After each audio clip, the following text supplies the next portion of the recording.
In this video, we're going to review the contract that you're about to sign in order to give me authorization to work on your behalf as your exclusive Oregon real estate representative.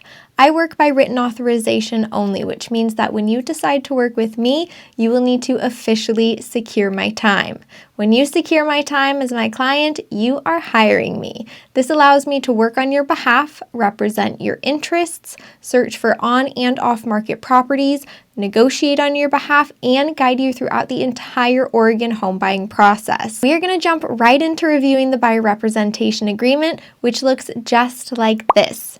If you're watching this video, it means that you already have access to a copy of this document.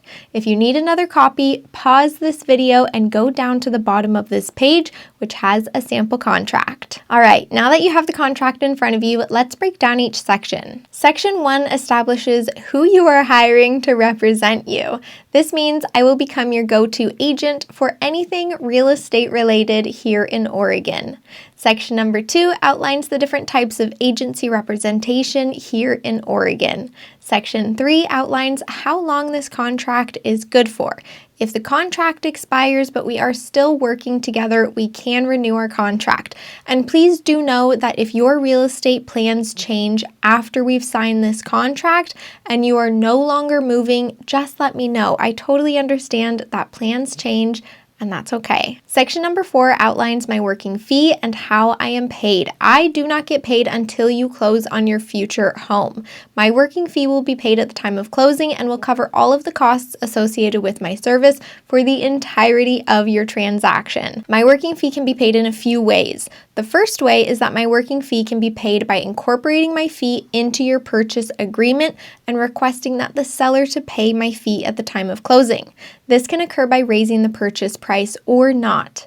The second way is that my fee can be paid by you at the time of closing. And the last way is a combination of the two. Most of my clients will incorporate my working fee into their purchase agreement and request that the seller pay for my working fee at the time of closing. If you wish to incorporate my working fee into your purchase agreement and request that the seller pay some or all of my working fee, we will make that request in your offer once we find the right home. You will not ever be obligated to buy a property if the seller elects not to pay some or all of my working fee. Now, each house and offer and seller are unique, so this will become much more clear and solidified once we get to the point of writing your first offer. Section number 5 outlines early termination of this agreement if we're already under contract and you decide not to purchase the home that you are in contract with. Section 6 outlines which properties this contract applies to.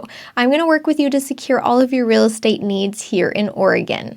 Section number 7 outlines my duties to you as your real estate agent and outlines what my agency relationship is with you. Section number 8 outlines your duties to me as your authorized real estate representative and agent. Section number 9 outlines certain disclosures and acknowledgments about my role as your real estate agent. Section number 10 outlines how disputes would be resolved under the terms of this contract. Section number 11 outlines that we all agree to the terms in this contract and that the only way to adjust these terms is by all of us mutually agreeing to any changes in writing. Section number 12 outlines any other terms that we agree to that have not yet already been addressed by this contract. If you have any questions at all about this document, give me a call so we can discuss them. This contract will be signed before we tour any homes, either virtually or in person here in Oregon.